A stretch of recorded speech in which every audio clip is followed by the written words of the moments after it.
Үдшилтэд 20 хүн ирнэ. Үдшилтэд зориулан 5 савандаа худалдаж авсан.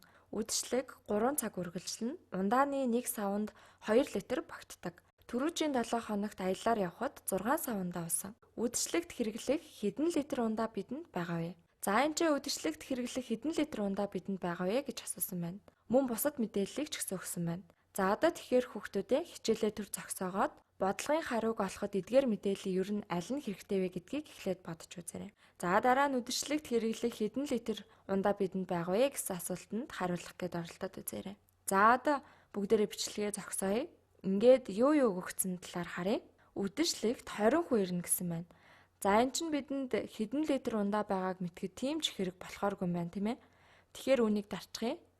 За энэ ч харин үдшилтэд зориулан 5 савандаа худалдаж авсан гэж байна. Энэ харин хэрэгтэй мэдээлэл байх ч нэ. За тэгэхээр бидэнд 5 савандаа байх нь ингээд 1, ингээд 2, 3, 4, тэгээд 5 савандаа. Энд өгөгдсөн зүйл маань энд 6-аар дүрслэгдлээ.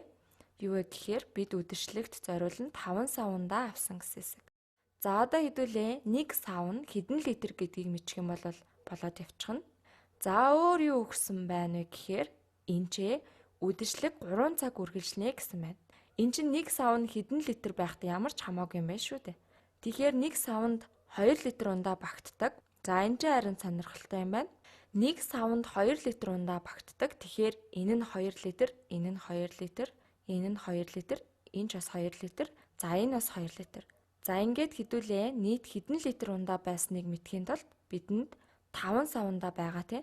За 1 сав нь 2 литрийн багтаамжтай гэхээр чинь 5-ыг үржих нь 2 хэд байх вэ? 5-ыг 2-оор үржинэ гэдэг чинь 2 дээр нэмэх нь 2, нэмэх нь 2, нэмэх нь 2, нэмэх нь 2 гэдэгтэй адилхан. 5 ширхэг 2-ыг нэмэхээр зааж гараа эхлээд биччихье. Энтэй тэнцүү. Өөрөөр хэлэх юм бол 2, 4, 6, 8, 10. 5 2-ын 10-таа тэнцүү гэсэн үг. За бидэнд 10 литр ундаа байгаа маань. За тэгэхээр хэдүүлээ энэ сүүлийн мэдээллийг харалгүйгээр бодлогынхаа хариуг олчихлоо шүү дээ. За энэ сүүлийн мэдээлэл чинь юу гэсэн байна вэ? Өнгөрсөн 7 хоногт аялаар явхад 6 савандаа уусан гэсэн байна. Угаасаа одоо зохион байгуулах гэж байгаа үдшилтэд ямар ч хамаагүй мэдээлэл байсан юм байна.